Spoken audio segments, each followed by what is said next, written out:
Welcome everyone to this video. My name is Shepherd's Eagle. I'm gonna do an analysis of the game from Damwon versus G2 in semifinals Worlds 2020. I picked game 2 because I think here we saw from both teams what they could pull off. If you haven't seen the games yet, I'm gonna spoiler, so please keep that in mind. And just to mention it, I want to make it as a League of Legends team coach. This is why I do all the videos on this channel. So if you want to support me, please share my videos, because I really need your help to get this out to the right people, and I would really appreciate it if you would do that for me. Subscribe if you like what I do, hit that like button, and if you have any questions, if I can do anything for you in return, please post in comments below. I'm really open to anything. I will read all comments, answer all comments, whatever it is. So guys, let's jump right into the draft. Let's talk about bans first. Damwon's bans against G2 are pretty much understandable in the regard that Shen was something I don't think Damwon was really prepared for, since not a lot of teams pulled that out before. So basically they took that away from Wunder and from Jankos also, because Jankos was able to play it in the jungle. He showed that at Summer Split in LEC this year. Syndra, I think, can be considered a target ban against Caps, even though I would consider it a ban just to fit Damwon's playstyle better, because Syndra would a little bit like negate the style that Damwon would go for in this game. I assume that it's like that. Just doesn't make sense to really ban out the Syndra as a target ban against Caps in this kind of game, because Showmaker is a very good Syndra player too. I don't think that he would be really afraid of the Syndra. Of course, Caps Syndra is very dangerous, so you could argue about that, but let's leave it at that.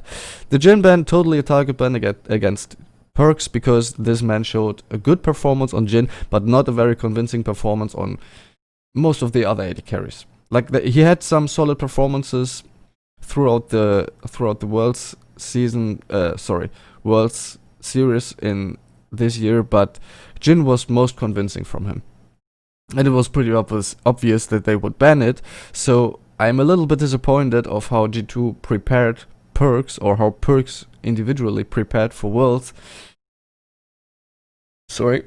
Because it didn't feel like Perks had any other option left other than Jhin, basically, throughout the whole series. Just an outside perspective, of course. Maybe Caitlyn would have been an option, but that's another topic. So G2's bans Lucian, Nidalee, Lilia. I think basically Lilia and Nidalee are hard farming junglers who can really do a lot of damage throughout the early to mid game and even late game. They can be a threat if you don't play a good around them, like against them, basically, in G2 style. So they basically left open the Graves for Canyon, which Canyon actually showed a monster performance on, but I think G2 were prepared for the Graves from Canyon a little bit, like they must have anything in preparation for that pick, because at any other point I wouldn't make any sense in banning those two champions, but not the Graves, because these three champions, like Graves, Lilia, Nidalee, have all the same thing in common. They want to farm up very early. They want to really get ahead and basically push the other jungler out of the game, or at least hold the other jungler down. So getting into the picks, the Graves first pick for Canyon, totally obvious. Like G2 must have known that. No surprise there. Canyon was so comfortable throughout the whole Worlds this year on this champion, so nothing to talk about there, really. Graves, very safe pick to pick it first, because you don't have a real counter to Graves at the moment, and he basically can always do the same thing, no matter who is playing against. Farm up, get the early lead, get the damage to basically push out the other jungler out of the game. Or just carry his team, because Graves can really do that, and Canyon wants to do that. He's the carry threat in Damwon if there's any. Second picks from G2, like Wunder and Jankos, picked Kindred and Twisted Fate. The Twisted Fate makes sense. We see that we've already seen that Caps is playing good at that. The Kindred is considered to be good into the Graves, which I would say can be the case. And I'm not convinced by Jankos playing Kindred, to be honest, because we didn't see a lot of it. Like, I think at Worlds he didn't play it even once. But maybe it was something they had prepared to put against to put up against the Graves, because the Kindred pick works into the Graves. Like, Kindred can farm her marks and get her range advantage. She can put out a lot of damage, like has good DPS, as well as Graves, so they can duel. The only thing I'm a little bit like not so happy about is that Graves can really contest the camps where Kindred's marks spawn. So as Jankos, you're always in danger that you don't know if Graves either already took away the camp where your mark is, or is waiting for you to bait you into the camp where the mark is to fight and kill you. So I'm not that sure about the Kindred pick at all. But let's leave it at that. It works out. I think it's not the worst pick, to be honest, so let's move on. Damwon Gaming decided to pick Ashe and Sylas. So Ashe, I think, is a total comfort champ for Ghost, and it's pretty well rounded to play in a composition with Graves, because Ashe brings a lot of utility to the game. She has her global ultimate, she has her global vision spell, her E, like where she can just put vision anywhere on the map, which is pretty underrated, I think, because all the way to the point where the vision bird travels, you get vision too, so it's really like a map opener. So yeah, the Ashe, I think, is just comfort. It's very safe in lane. You can have a little range advantage with your volley. You can poke easily. You can show dominance past level 6 just by having the ultimate. So I like it. I like it from Ghost that he picks the Ashe. Showmaker goes onto the Sylas, a clear counter to the Twisted Fate, or not that hard of a counter, but at least a champion who can really match him, because Twisted Fate just wants to roam, and it fits Cap's playstyle perfectly, because Caps is the mid laner everyone knows who doesn't really like to stay in lane at all. So he wants to roam, Caps wants to roam a lot, and Showmaker can follow basically, because he can steal away the ultimate from Caps. So Caps in the first game picked Sylas, and I think Showmaker picked Twisted Fate. And yeah, in this game it's the other way around. I'm okay with that. Like, Showmaker, I think, has the favored matchup here because of the Graves, like the mid-jungle synergy of Graves and Sylas is pretty good, because Sylas can engage in lane, he can set up a gank, he can set up a fight. Twisted Fate, on the other hand, can do that too, but yeah, I think it depends a little bit on how the lane is played out between Showmaker and Caps, to really see how the mid-jungle synergy works there. So yeah, I think there's not a lot more to say about that. Wunder and Camille, total comfort pick. I really like the Camille here actually, because if you completely rely on Caps and basically the jungle from the opponents, the Graves, like Canyon, is really holding Caps down. If you get that scenario in game, which is likely to happen because like Canyon is a real carry threat, as I said before, you need to have a different playmaker in your team. You basically cannot rely on Caps to be the only playmaker then. And Camille is good at peeling for example Caps, so he can lock down a single target. If someone engages onto Caps, Wunder can stop him from doing that with his ultimate, and he can be very fast because of his E, so he can he has a good gap closer. So I like the Camille pick there from Wunder. He can play that pretty well on his own in the top lane, like he's able to pull some good plays off, even though in some situations he might be 1 versus 2 if Canyon ganks top lane, and Jankos has to be around mid lane for Caps. We're gonna see that in the game. So it's okay for me. Second ban phase.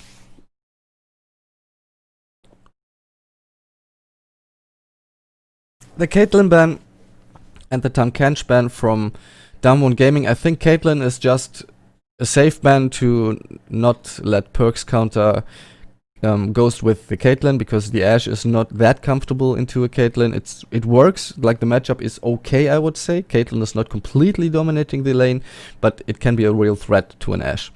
And the Tahm Kench, I think they just put out to not let have Perkz any safety there in lane, and we knew already before, and Damwon must have seen that too, that Mickey on the Tahm Kench can be dangerous. So I understand those bans perfectly. I think they fit Damwon's composition very well, because like Graves, Ashe, and Sylas, they really want to, like, they are going for skirmishes, and Tahm Kench is pretty strong in skirmishes. Like, he can take out the one everyone is targeting, and all of a sudden you have a real advantage, and the enemies are like, okay, we put everything in, but there's no target anymore because Tahm Kench swallowed him, or whatever, you know? So I like the ban. Bans of G2. Renekton, totally understandable. Like, I would not assume that he would love to play against the Renekton on the Camille, like Wunder.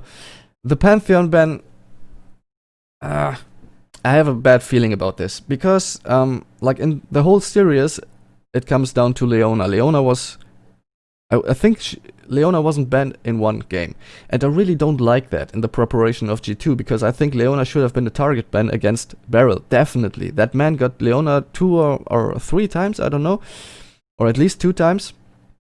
And they had a free bot lane, because Beryl is so good on Leona. He really engages on Leona only then when basically Ghost and Beryl know they are gonna get something out of it. And he always delivers on Leona. So basically Mickey decided to pick it away from Beryl, but Mickey's Leona is not that great, and Beryl knows how to play against a Leona. You can bet on that.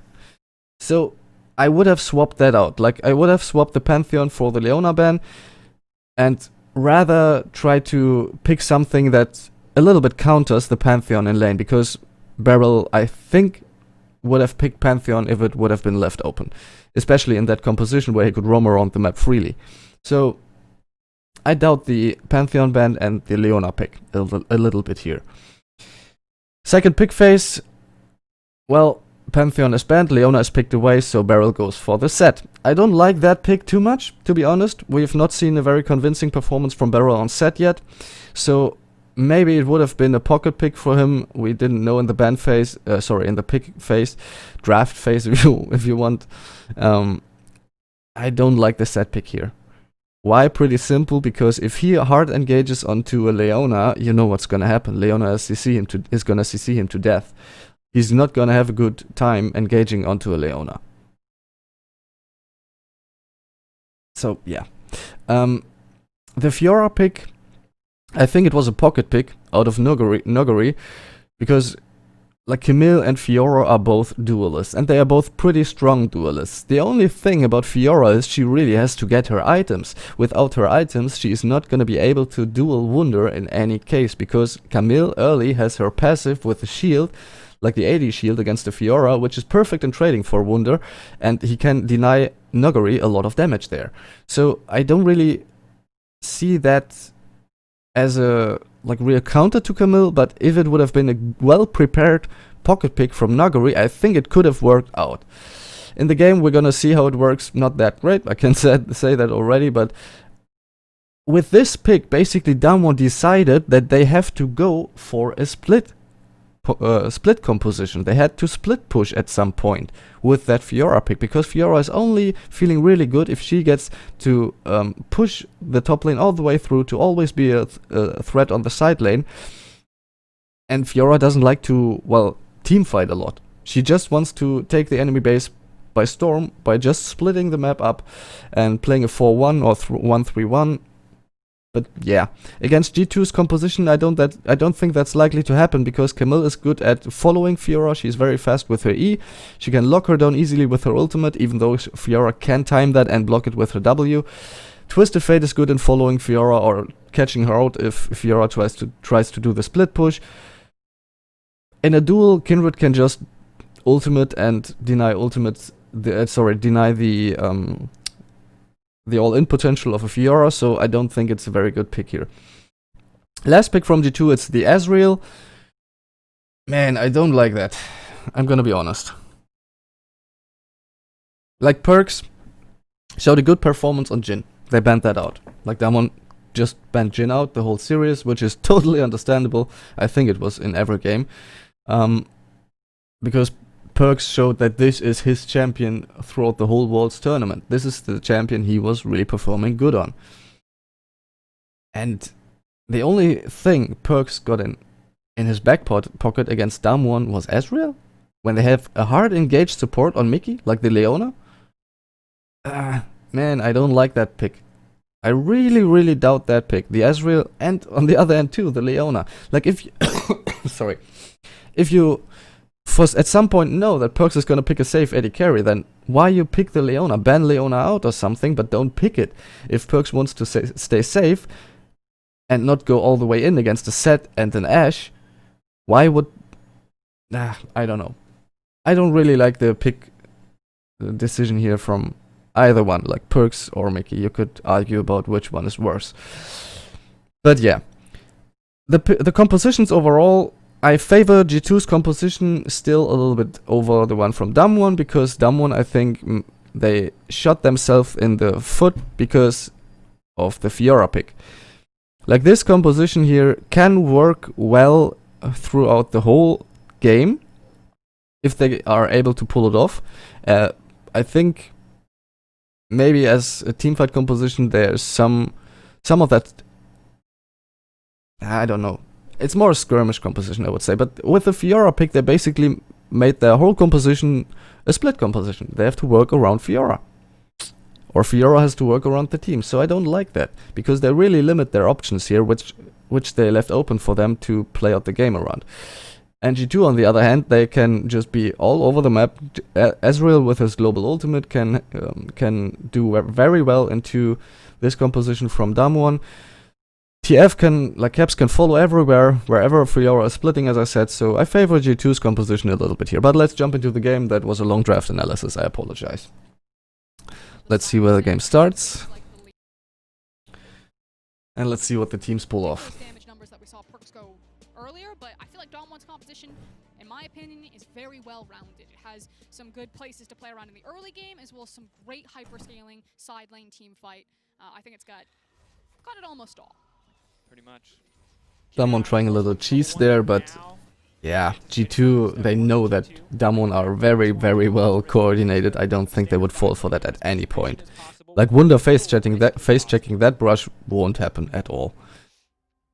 Damwon could have been proactive there, but as you already can see that in that early game, like, they had the opportunity to catch out Wunder easily here. If they would have set that up perfectly, maybe go around the top side of that brush or something, or try to like bait him a little bit into a 1v1 situation where everyone was waiting in the brush.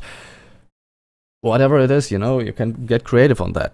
But they are just so controlled and so like calculated. They were like, it's risky. We don't know if any other any other members of G2 are there, so let's just not do it. And this describes Damwon as a team and their playstyle pretty well. Because G2, on the other hand, if that in the brush would have been G2, they would have gone for it. Totally. Because they could break open the game early, which is their goal throughout the whole series, to break open the games from G2, from a G2 perspective. And Damwon don't allow that, because they are too calculated. They know every risk. So, yeah. Let's see. Every game, no matter what, forever last season, and now he's willing to step back. He's willing to play. I don't know if the Fiora pick is where you want to make that message, Drake. No, for sure. No, but that's my point, is that while he can take a step back, while he can play more for the team and less for himself, he's also been very explicit about saying, hey, look, I still have... What you could see already in the bot lane is bot lane from Damwon didn't leash for Graves, because you don't need to leash for Graves, basically, and they already get the first push, which is favoring their matchup, basically, because Ezreal will stay on the tower anyways, because Ashe and Set will push them in. Leona doesn't really have any agency to go in there to push them back or something, because Perks is on Ezreal. Like, he doesn't want to go all in early or something. He can, but he doesn't want to, and Ashe is just waiting for them. So bot lane already a disadvantage for G2, because they leashed for Jankos, I think, a little bit, but I don't want to get into that too deep. glad that we're going to get to see both Top lane. Nagari in this series because on the Yeah, top lane is like I said. Wunder has the passive, like the shield, the AD shield, if Nuguri tries to trade him, so it's pretty evenly matched in the early game. Like Fiora doesn't get her early advantage through her passive, where she can just harass and harass and harass. It doesn't happen in top lane. So Nuguri has a bit of a hard time top lane to really play out his pick. So he must have known that in draft already that this is going to be hard. I don't know if it was like overconfidence or really just like Nuguri trying to experiment a little bit, because that pick just doesn't really work out well against the Camille. Like in early game. If he gets his items as a Fiora, of course, but yeah, whatever. Fiora, you kind of have to play for yourself. This is about the 1v1.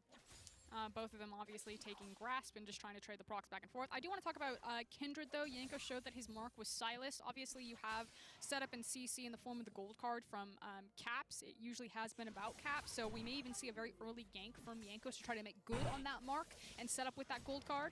It is a lot of back and forth, as you can see, very small trades and kind of repeated small trades from. Yeah, this is what we're gonna see from bot lane most of the game.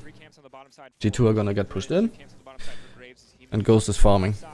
Reminder that Kindred's first mark will spawn on one of the scuttle crabs, so and Beryl has freedom to roam. It's actually really important. It is RNG, so we don't know if it's going to be top scuttle or bot scuttle. Wow, that vision, Frankly, though, that vision from Ashe with her E is so clutch. Anywhere else, so it might be difficult to acquire one of these crabs, although he is set up for top crab. I don't like that Caps is pushing in 24/7. Like some trading there, okay, but yeah. This is what I meant. I mean, Leona in this case, just look at the setup. Leona in this case would really like to turn, but they just don't have the possibility to do that, because the set denies Leona a lot of her engage potential, because he has SW, as you will see.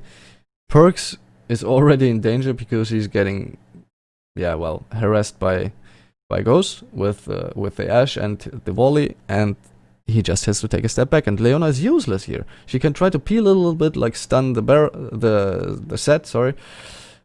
But Ashe is still gonna get free damage onto Ezreal. So yeah, I doubt the Leona pick really. Aggressive on the bottom side. One of the struggles, of course, playing in set is that he has so much pseudo tankiness as a Juggernaut. He just gets so many stats for free. Showmaker though, getting very aggressive on the. I don't like that Caps is pushing in there 24/7. Caps, extending the trade. Caps is like waving a flag for Canyon to like, hey, gank me. All other lanes are pushed in. Top lane is pushed in. Bot lane is pushed in for G2. Canyon has the only way Canyon logically can go is mid lane. So to Caps, and Yankos now is forced to basically stay with Caps to not let him die there, because the mid jungle from Damwon, you must know that Canyon looks for an opportunity like this. So Yankos is already bound to mid lane, even though he would have a prime opportunity to gank any other lane, but not mid lane. So I really don't get why Caps is pushing in that hard. I mean, he does have the favor in the matchup. Don't get me wrong there. Like, it's not bad at all. But in this situation on the map, like, this is, I don't know, man. Maybe Cap's a little bit overconfident. I don't know. Cap's trying to protect him as he now sees Canyon on the other side of this wall with a ward, and again is playing for that crab, and the mark is going to be bot side. So Yankos is really lucky that his mark on the crab spawned on bot side, because top side crab he would have lost. Through this play from Caps, like, I mean, anyways, if Caps would have, that's not Caps' fault, sorry. If Caps would have been back there, Yankos wouldn't have any priority to get that crab, because top lane is Damwon Prio, mid lane would have been Damwon Prio then too, and now it's a little bit just the threat of Graves, because Caps, he is really just forcing onto the mid lane tower. Canyon is taking top crab, so Yankos has to go bot lane. So it's really lucky that the mark spawned on bot lane crab for Yankos. Canyon will get top side crab with priority from Nagari, even though Caps has got Showmaker underneath his tower. Yeah, now G2's bot lane has to pressure Damwon's bot lane a little bit so Yankos can take the crab. Beryl, that's, I mean, that's genius from Damwon. Look at this. Look at the minimap. Sorry for the thing here, but you can still see it. They know, like Damwon know, Yankos is gonna go to the bot lane crab and to get his mark. Bot lane from G2 tries to pressure Damwon's bot lane a little bit to give Jankos the freedom to take his crap safely. Beryl instantly notices this, and he's like, "Hey, dude, Jankos is in the river." So he goes back and tries to stay safe, to farm safe under tower. So Beryl can instantly roam mid lane. Why? Because Caps is pushing in mid 24/7. So he gets a free opportunity to go mid lane. This is very, very, very well played by Damwon, and they already got pressure on top lane too, onto Wunder, because Jankos is a bot river, and Canyon knows this, so he can easily go top lane to threaten Wunder under his tower. TF getting the better in a lot of these trades, maximizing the extra mana from the corrupting potion as much as he can, and Jankos, while he will be able to grab this one, they know exactly where he is, and Barrel's going to outmaneuver around the play, force the and Caps lost his flash because of Beryl he is able to flash recognizing his advantage. So just has to go for the early one, and now Jankos trying to trade back onto Beryl. Definitely favored in this one. Big haymaker now coming in as Caps walks forward. That's going to be the flash taken away. Third stack on the Mounting Dread will not connect, so Beryl walking away, but does give up. Trading flash from support for flash from mid laner is okay, I would say. So I would favor, in this case, Damwon. Like, Jankos did that very nicely to wait for Beryl there, because he must have known that he would go back bot lane. But yeah, overall, I would favor Damwon in this trade. Like, trading Caps' flash for Barrels is okay for Damwon. A lot for that play. Yeah, and if you guys don't play Kindred, obviously what you want to do is set down your W and then use your E right after your Q, so you can try to proc that as quickly as possible. As now Wunder taking good patience from Wunder not to flash there. People off by, like you said, getting that proc on the Mounting Dread and chunking them out, but flash comes out for Barrel, which is obviously very important for Set, who's reliant on. And G2 tried to make the cross map play on bot lane, because Canyon is pressuring top lane. You've taken his flash, but as long as he has Haymaker up and available, is a very tanky champion, especially with the Aftershock, so they will pull away. But in the meantime, Jankos praying to the RNG gods, and the RNG gods answer as the Raptor Cap is respawning, and he's going to be right there in time to grab his second mark of the game before 5 minutes. That said, Perks now has to run for his life to flash forward. That's what I mean. Perfect example. Mickey trying to save Barrel's life, does not want to trade it back. Perks going in though, has the heal. Ghost going to go. This fight goes in favor of G2, which is very, very, very well played by Mickey X. I really have to praise him there in this fight, because Perks didn't have any agency to really impact that fight. But look at what happens. Leona goes in. He engages on. Sorry, no, Beryl goes in actually, or was it Beryl? Let's see. Yeah, Beryl goes in exactly. Leona goes in too, to counter Beryl a little bit, but he just CCs Beryl. So Leona is now trying to peel for Ezreal, who is in the middle of the fight. A normal AD carry would have instantly flashed away, like not a normal AD carry, but like a carry like a Caitlyn or maybe a Jinx, I don't know, or a Jhin, whatever. He would have just flashed out, started to auto attack, like Beryl would have been CC'd all the time. From here, as you can see, Ashe now flashing aggressively forward. This is something you cannot punish with the Ezreal, since he's already dead. And the Leona pick, only just because Mickey is playing it out so well. Perks dies anyways, you see? And now Mickey is just putting out the genius. That's the stun, that's the cleanse, and oh, doesn't it feel good to be an 80 carry in 2020? Bye-bye, Ghost! Like, Mickey played that so well, but honestly, the Ezreal-Leona bot lane doesn't have any synergy in my opinion, because Leona is all the way in, Ezreal is all the way out, or basically just staying safe. He doesn't want to go in. Then Beryl can have a free time just to take all the CC from Leona, and Ghost can move freely around Leona and Zed. Like, Leona and Zed are a little bit like playing with each other, like CC here, CC there, and Leona and Zed are busy, if you want to call it like that, and Ghost is like, okay, let's leave them there, and I'm gonna move around and kill Ezreal, because I have the DPS, Ezreal doesn't have the agency to really contest that. And Beryl, on the other hand, can even take Leona completely out of the fight, like with his ultimate later on, and then Caps is all the way exposed to Damwon's bot lane. So, I don't like that synergy, and you will see in later stages of the game how that works out. Ultimately, the outplay is Mickey gets some revenge. He's like, see, I can play Leona too. I'm going to say a little bit questionable in some of those hitboxes. That was like a 180 no-scope from Leona on the Zenith blade. Woo! wide hitbox. Yeah, apparently. There it is. Ash needs to, I don't know, maybe slim down some. And already we're starting to see an uptick in the performance from G2 here in the early game. 1,000 gold. The uptick of G2 was basically Mickey outplaying Damwon's bot lane. And you have to really get that into your focus when you see the series as a whole. Like, Damwon are still playing a really, really calculated and safe playstyle. Because if Mickey wouldn't have been able to do an outplay like that, this would have been a trade, or better to say, a skirmish in favor of Damwon on the bot lane. So if you observe the macro of both teams a little bit in the game, up until that point, G2 have a little bit of an advantage right now, but the macro from Damwon is way cleaner than the one from G2. Advantage coming across. Some of that's going to be in the mid lane, where of course Caps has a bit of a CS gap over Showmaker, but also the 2 kills on the bottom side. But if you're Damwon Gaming, I don't think you have to be scared, because most of that gold belongs to Leona. And while Leona certainly will have Swifties, will be a bit more of a terror on the map, and could be a terror in the top lane, it's not more damage items at this point. No, but like you said, Swifties and impacting map state, and so far we've seen... Oh, what's gonna happen there? What's gonna happen there, G2?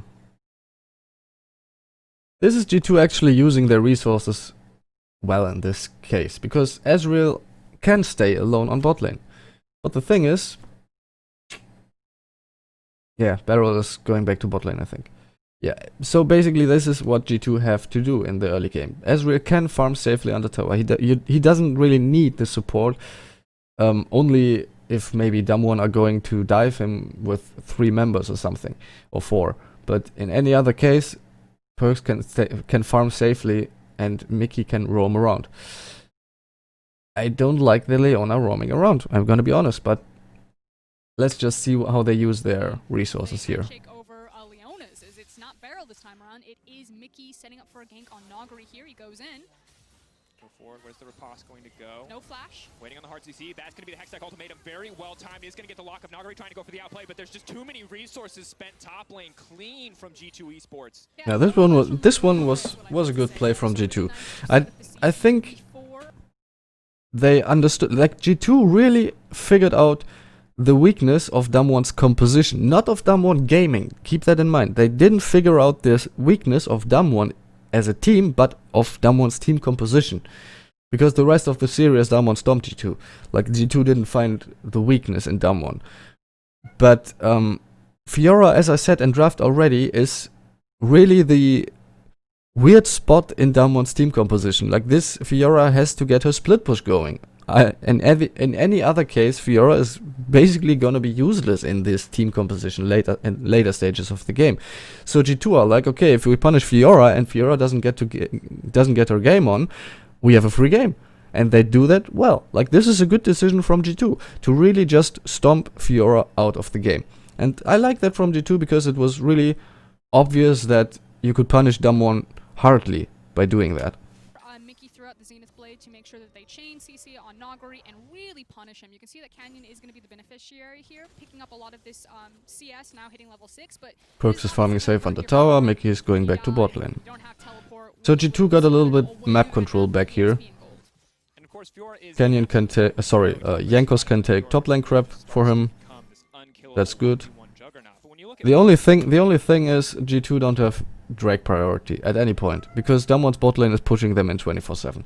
And Caps in mid lane is always in threat to get ganked by Canyon, and basically if he tries to roam, Showmaker is gonna follow at any point. So, yeah. Camille is that, you know, the middle child of split pushers and team fighters, and she does provide a little bit more with the hook shot, with the Hextech ultimatum. She is a little bit more reliable, so to get Wunder ahead or to find Wunder small advantages here so we can potentially impact the map more is a big deal for G2 Esports, as they're holding on to this 1k gold lead. Showmaker will use the stolen ult just to return to lane, fake teleport basically, so holds on to the actual... Oh, this is big actually for Caps, because he knows now that Showmaker already used his ultimate, and if Caps wants to roam at the moment, Showmaker has to invest his teleport. So this is an advantage for Caps, I would say. Still, I don't think Caps has the edge over Showmaker here. Global for when he needs it next. And now we kind of go back to farming, I do want to talk about... Like seriously, Caps was having a monster performance up until semi-finals. He was so good, especially on Sylas. Like he had one game against Gen G where he was 11-0-11 on the Sylas with a full stacked Magi's. That was really a great game and a great performance by Caps, but I don't see that Caps in this series. Seriously, like I don't know what happened exactly to this man. Maybe he got a little bit overconfident going into semifinals, because in the first game he really was inting it a lot. I mean Caps. Or it's really the style of Damwon, because I feel like they really targeted Caps heavily in that series. And they were playing the mental game too, because like Showmaker was always spamming his funny emotes of FPX and all that stuff from IG. And yeah. Kind of what happened cross map with all of the action top side. Happens. Plate pickups for Beryl and Ghost there, so still something back in Damwon's pocket. As well as the fact that we're starting to see, why Perks prioritize something like the Ezreal as opposed to the Misfortune, as it seems to be about unlocking Mickey and having him team up with Yankos, and then leaving Perks on an island. In the first game it was the Lucian, this time around it's the Ezreal, and these champions that can 1v2 pretty safely and effectively. The good thing actually for G2 is here in this game, and I think this is one of the reasons why they win the game in the end, is that Canyon doesn't really have any agency to impact the lanes a lot. Like mid lane is covered by Yankos, top and bot lane are pushed in 24/7 for G2. Like G2 is staying safe on the tower. Canyon doesn't have a real opportunity there, so the only thing Canyon can do actually is farm up, and that's all. Because Canyon wants kills, he wants to get really far ahead and to carry his whole team. He doesn't get the opportunity in this game, so I think this is a very well executed thing from G2 to just not give Canyon any opportunity. I still don't get why Canyon didn't take the Drake yet, because he had all the freedom to take the Drake whenever he wanted, because bot lane of G2 had no priority at all. But okay, whatever. When you look at Set, obviously if you're ever close to him, he's a champion that feels like he does way too much. But when you're an Ezreal, just never let him get close, and it's not really a problem. You have Flash, you have the shift, you can make it out pretty easily. Pressure, though, on the top side is Wonder's going to be forced to catch this wave. Let's see if any vision gets laid down here by Nogari, what he's going to actually do with his top side advantage. We do need to talk about the difference in the jungle, because we are talking about kind of the differences of where lane advantages are, but it's level 7 to Yanko's just now taking over into level 6. And obviously that helps with Canyon, picking up some solo farm on the top side of the map, but also just the fact that Yankos has been ganking a lot more than... This is a problem for G2, because since top lane and bot lane are pushed in 24/7 for them, basically Damwon Gaming have the priority over Herald and Drake. Like they can take either one whenever they want.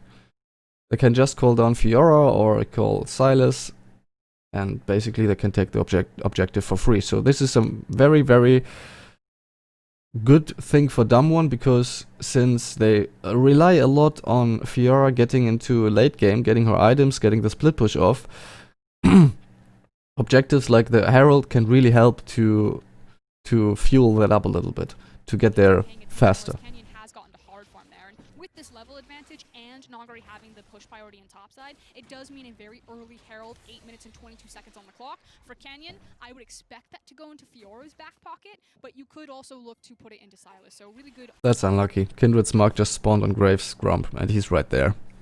Yankos doesn't get that. Options and setup for Canyon, however he wants to use this. Yeah. And when we look at the map, obviously 1,000 gold lead's going to stand out. And this is... Look, bot lane. I mean, too bad the camera isn't there at the moment, because, like... 1 kills to 3, but it's important to remember... This is the thing. Beryl wasn't even there. I think at some point G2 should have recognized how little time Beryl spends with Ghost on bot lane. Ghost is alone there a lot. And I think Damwon should have been punished for that heavily. Like the only thing G2 basically pulled off was the kill on Fiora. As a team, I mean. Like as a team move, if you want to call it like that. And they had so many opportunities to just punish Beryl going mid lane all the time, because Caps could easily have used this ultimate. Of course Sylas would follow, but Beryl could not follow. so they would have a numbers advantage on bot lane against Damwon. So I think G2 should have punished that heavily, like the roaming barrel, and used a little bit more vision to spot him out early, so they could force a play into bot lane, so Perkz doesn't get set behind that far. Even though he has a farm advantage right now, because they could push in Ghost a little bit more often, because barrel wasn't bot lane, I think that's a missed opportunity for G2 there.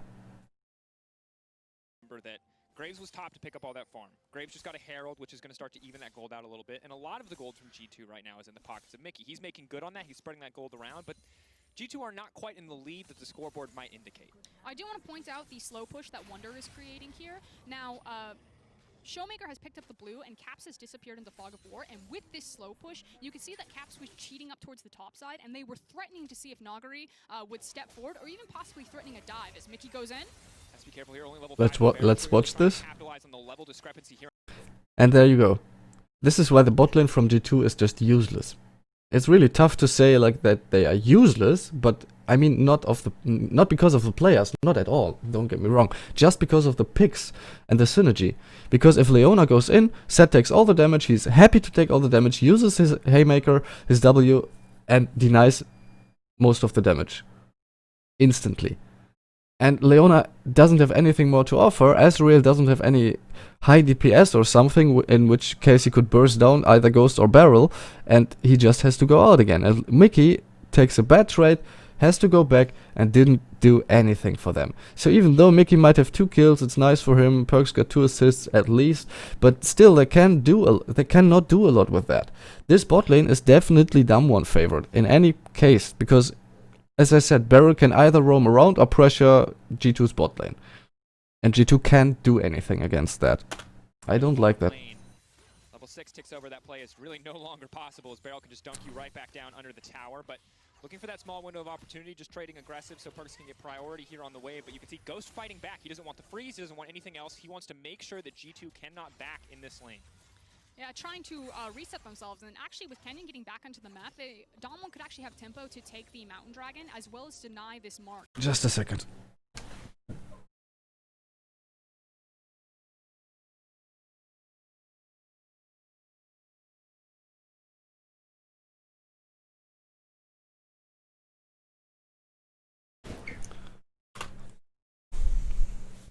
The immediate pings as they see that the mark is on bot side scuttle. Ghost is going to go ahead and bounce this wave off of tower as Barrel ducks in for deep vision and denies blast cone. And yeah, it's going to be a denied mark as well as a dragon setup here if Damwon won it. Yeah, Jankos, you can tell, kind of. That's what I was talking about in the draft. Like Graves is really good denying Jankos his marks because he just can farm very very fast, because he has the DPS of course, and well, Graves doesn't really care which camp he takes because he can kill either camp really fast. Yeah, basically that's about it. Like if he just moves to the crab, he just takes this one and then he goes back and takes the other one. Like it doesn't really matter for him, but he does get an advantage of a Kindred doing that. So it makes Jankos jungling a little bit harder, I would say. But that's like such a little difference.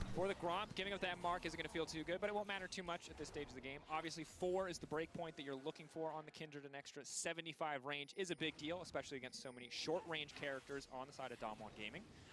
But Mickey getting to the jungle, getting a little bit aggressive here. That's greedy, I think, free Mountain Drake, to take that Drake there. But they do have a Herald that they can utilize mid lane if they want to. I mean, they pushed mid priority, then Damwon are now walking in, so Caps, you can see, is catching the mid wave. It does mean that the dragon is still relatively low health. Well, it works, because Damwon reset. That's fine. It's not crucial. Like you said, first Mountain Dragon doesn't really mean anything.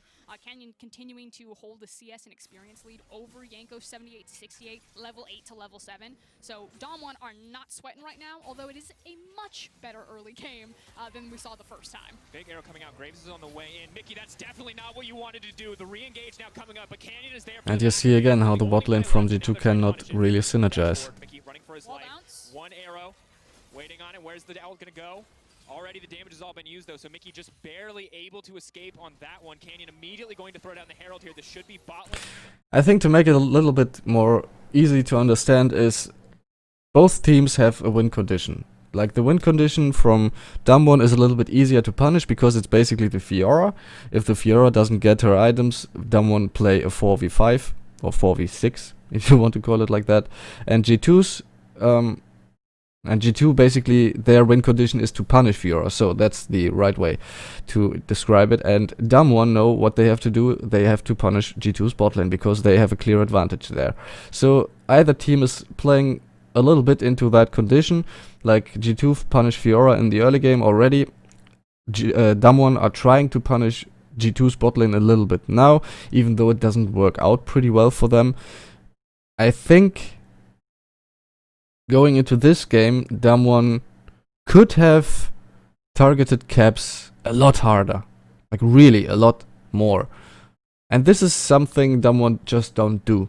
Because they just play with low risk. Like if the analysts talk about that a lot. They say like if Showmaker, for example, doesn't have to really take a risk, he doesn't take it. And I think this is the mistake Damwon did there, because at this point of the game, G2 basically had the freedom to target Nagori, which is gonna happen a lot of times from now on. And if Damwon would have been more aggressive around Caps, because bot lane of G2, as I said, didn't have any real agency to impact that lane, like that game. Beryl was mid lane so often. Yeah. So I think Damwon missed their window right there, and I think this is the reason why G2 can take over control in this game. In the other games, Damwon didn't do that mistake, but in this game, I think Damwon just missed their window to basically take control over the game and gave it over to G2. Tower taken off the map and Damwon evening up the gold. Yeah, and I expected that the Herald would either go mid or top lane, but instead, again, the dominance from Ghost and Beryl, sees an opportunity to set up a potential gank bot side and then also shove down the first tower. Now Caps is racing bot side here with Jankos, but you can see the danger things. No, he's not. And they do have TP about to come up on Nagori as well as on That's a Showmaker. pity actually that the tower is still standing for Damwon. That's a big deal. That's a lot of gold. That is actually the amount that you would need to even the score out. Now Jankos moving to the mid lane, gold card ticked over, the heal to run forward, trying to lock it in, but Showmaker giving it the respect it deserves, backing away. Meanwhile, on top side, Wonder struggling a little bit in this individual 1v1. Tiamat means that Nagori can keep the pressure up, but it does not mean that This is the perfect example. Just to show that even at least once, Caps TP's top lane with his ultimate, Showmaker instantly follows. He uses his TP because he didn't get... okay, the G2 cancelled Showmaker. coming in. Showmaker trying to buy as much time as he possibly can. Trying to get one more mark for Yanko. Showmaker just barely making it out. In the meantime, Nagori is going to go down. Wonder with just a sliver of life left. And so clutch there from Mickey to interrupt the TP from Showmaker, who was trying to TP top and help out Nagori. So it is Too bad that they didn't get Showmaker there. It was very well executed by G2, I have to say. Like that they were able to cancel the teleport of Showmaker there and get the kill on top lane. It's a little bit sad that they didn't get the kill on Showmaker. That would have been the perfect scenario for G2, but it's a very well rounded call overall, I would say. Kind of the same level of control that we saw in game number 1. This is a much better look if you're a G2 fan. Is Mickey now on the offensive? Ulti. Zenith play for the follow-up. They want to find this kill as quickly as they can. A good smoke screen, though. Going to buy some time for Canyon. Beryl going to try to body block the base breaker back, but now Beryl's in the midst of everybody. It's going to be more than healthy enough to walk away from this one. That's more of a G2 that I'm used to see. Because in what happened right now, I said that before. This is where G2 can take control over the game. And this is basically... Yeah, we are gonna get to the end of the analysis already, because we don't have to watch the game completely until the end. It's at some point G2 just take over control and Damwon give them the control. Like I said, Damwon missed their window to really get the basically the game in their hands and play their style, and now G2 are doing what G2 always does, what they most likely want to do in every game: break the game open. They can do like cheeky stuff like this one here. They can just invade as a 3-man. They can have control over plays like the one that just happened. Like, it was a controlled play by G2. Damwon were not able to really interrupt that.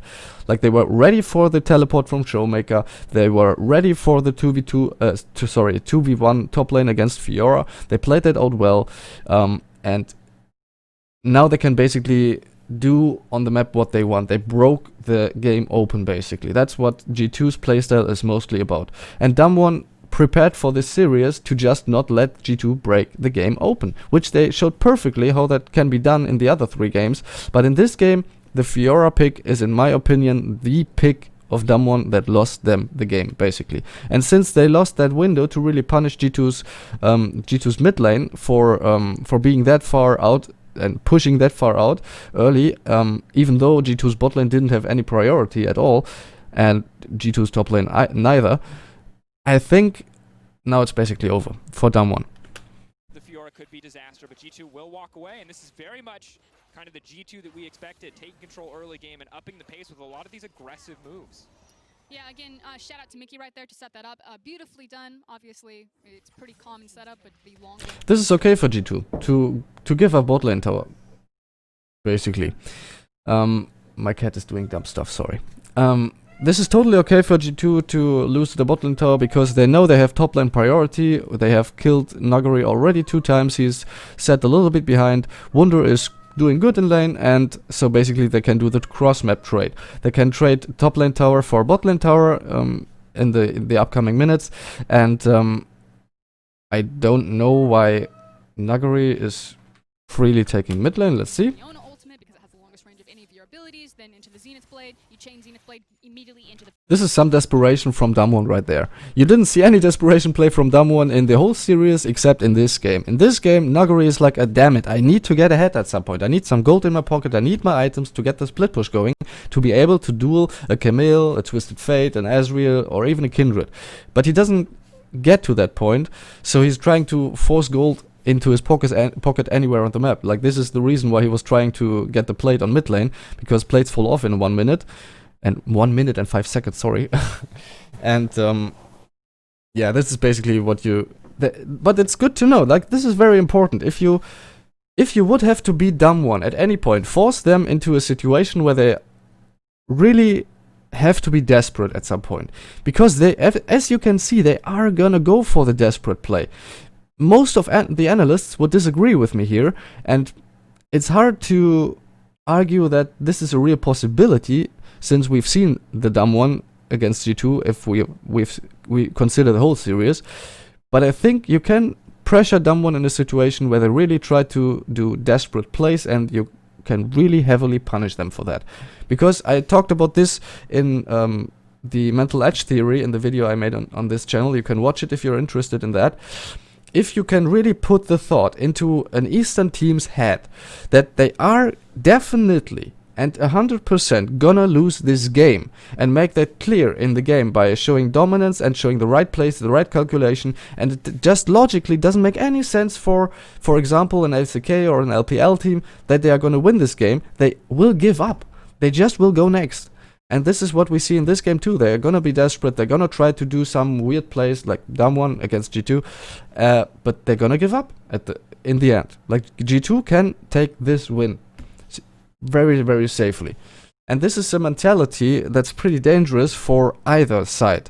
Because if Damwon Gaming logically is thinking about the game as if they could win it, they are, as the analyst said, not going to give away that control.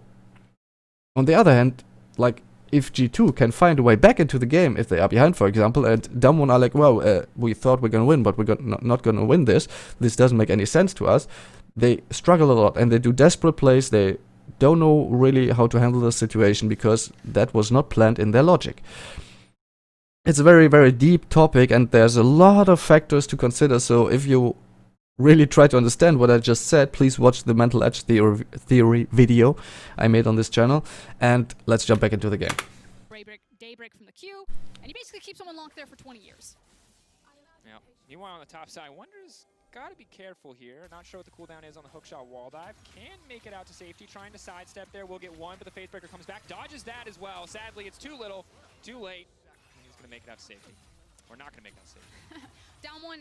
Yeah, this is obvious, because I think Wunder should have known that, since Damwon Gaming just took bot lane tower of G2, so it's likely that at least Barrel, will also go top lane to take top lane tower, because Azriel is no real threat to Damwon's bot lane tower.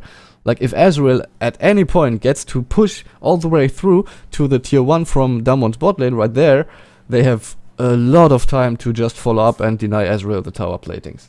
So, yeah, I don't really understand why Wunder is standing there so aggressive.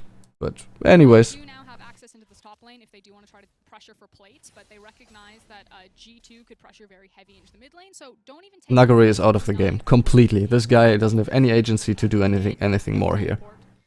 And instead reset possibly to defend mid. This is what I mean. This was planned perfectly by G2, a perfect controlled play. They can do that. Like, G2 are able to play that style too, a perfectly controlled, calculated style. They just have to keep it up a little bit more and prepare for a Damwon better. I mean, and this, to be honest, G2 did what they could, okay? I don't want to criticize G2 for anything in this regard.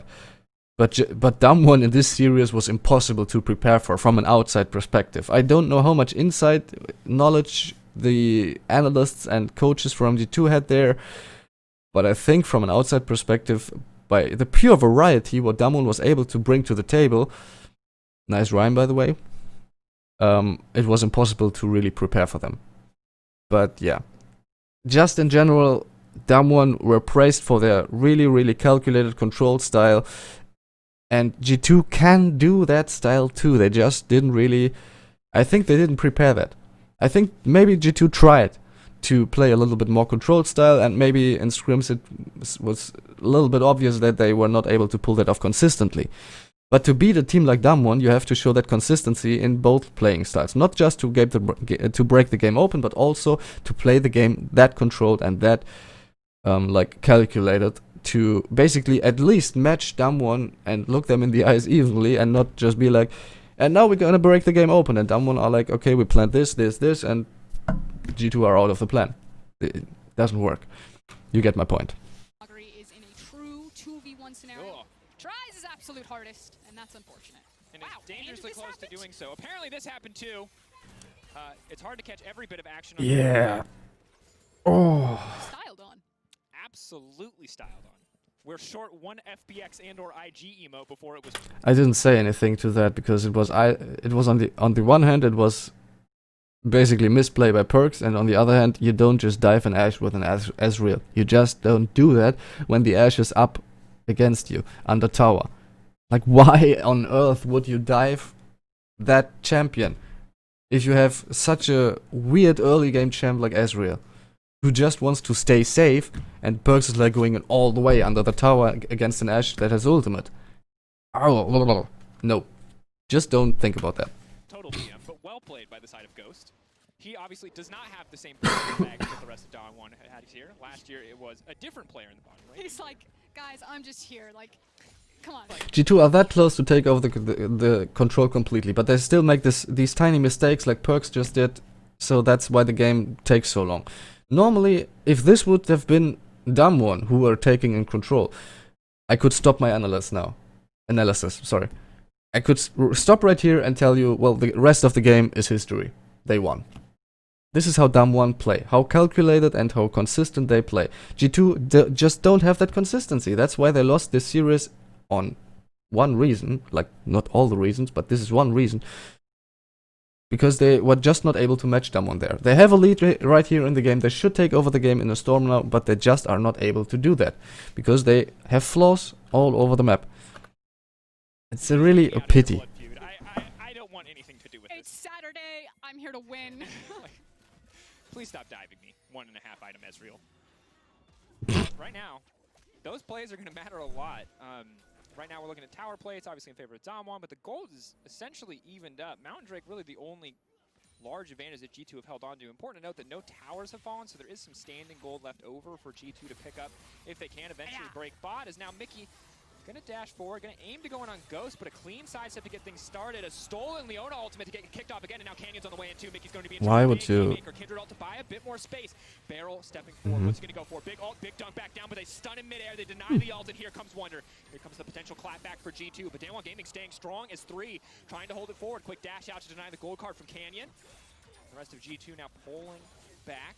Yeah, 4v5, because check out what's happening up the top lane. Nagari takes the entire top lane Oh. tower, and G2 have to go deep for this to make it count. Here we go, red card though. Maybe not exactly what they wanted. This AoE slow though going to be big. Showmaker continuing to step forward. That's going to be the stun. That's going to be Showmaker going down, and a mark going over to Jankos. Watch out for Nagari. Oh no. He's on the flank. Jankos stepping forward. Perks just got ghost with his ultimate. Wasn't on the screen though. Oh, they're playing very respectfully. There a lot of stuff happened there. The setup by G2 can be questioned because Jankos wasn't really able to join the fight on a good in a good positioning. He was fighting against Canyon, and I think it was Barrel. I don't know. I don't remember. But he was just joining the fight to basically save. Who was it? Caps or Mickey? Whatever. Basically, at this point of the game, you can see already that G2 have the advantage. And I think I'm not going to go too much further into the analysis here because this is the turning point at which Damwon don't really recover. You could see, like, in the fight, basically Nagari wasn't participating at all. He was, as you can see here, trying to just watch the minimap and don't watch that in the mid lane. He was trying to push all the way in. That's what a Fiora wants to do. Push, push, push. But he's too far behind. He just has one item, the Ravenous Hydra, which doesn't really allow him to join a fight. Because if he joins a fight, he's squishy as hell. This Fiora just instantly gets popped if she joins a fight. The only thing she could hope for is a good W and maybe to get her ultimate off to not instantly die or to save her teammates a little bit of health. But the chances are very, very low. So he doesn't even join the fight. He tries to just push out top lane, which he is too weak to do for, because Caps could at any point try to ultimate up. I think he tried and got cancelled to catch out Nagari in side lane, pushing further to the tower. So Nagari is in danger right now. He cannot do the split push game. Fiora's out of the game. He's set behind. He's going to be 0-6 later into the game. So the win condition for G2 to take Fiora out of the game already worked for them. To make it short right now, the team fight scenarios are 4v5 at the moment, basically, because the Damwon can't really contest the team fighting of G2 anymore. They can try, they can do some damage, as you can see, but still G2 have the edge now. And this is basically the game over for Damwon. This is how G2 won that game.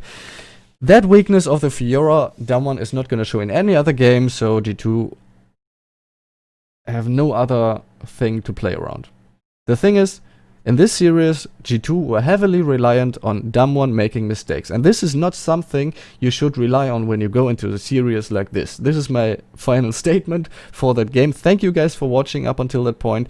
I really think that G2 had a lot of preparation issues against Damwon, since it was hard anyways, but they should have known that from the start, from the get-go. I don't know why. Maybe personal reasons, I don't know. Or maybe just too much. If they had to prepare so much stuff, at some point you just can prepare for everything that happens at Worlds. So I would say, just from the outside perspective, preparation issue. I think Perks was really trolling in that series, not to give that man not enough credit, but I think he really pulled off some weird stuff here, to be honest. That he was only really good performing really good on the Jhin was a flaw from his side, I think. The Leona ban from G2 should have come throughout the whole series, in my opinion. They figured out a way to play against the Graves, so G2 actually had the chance to contest Canyon as a potential carry threat from Damwon. So that preparation was okay from G2, but I think, as we saw throughout the whole series, Damwon was favored from the first game. From the get-go, that series started, because they were so well prepared. They took out every threat from G2 that could have been a potential game changer. And, well, definitely Damwon was the better team in this series, and totally deserved win. Thank you guys for watching. If you have any questions, post in comments below, and gonna see you in the next video. I have to really get myself off of that basically thing. It's annoying. I'm even annoying myself with always saying basically. Well, no, what I wanted to say was, I upload a video on this channel every day. If you want to subscribe, you're gonna get a lot of different content, of course, but mostly about League of Legends coaching, and me explaining the game, doing analysis, doing coaching stuff, giving a little bit more insight about how a team in League of Legends, a pro play team, works, and so on. So yeah, have a great day, have a good night whenever you're watching, and see you in the next video tomorrow, hopefully. Bye bye.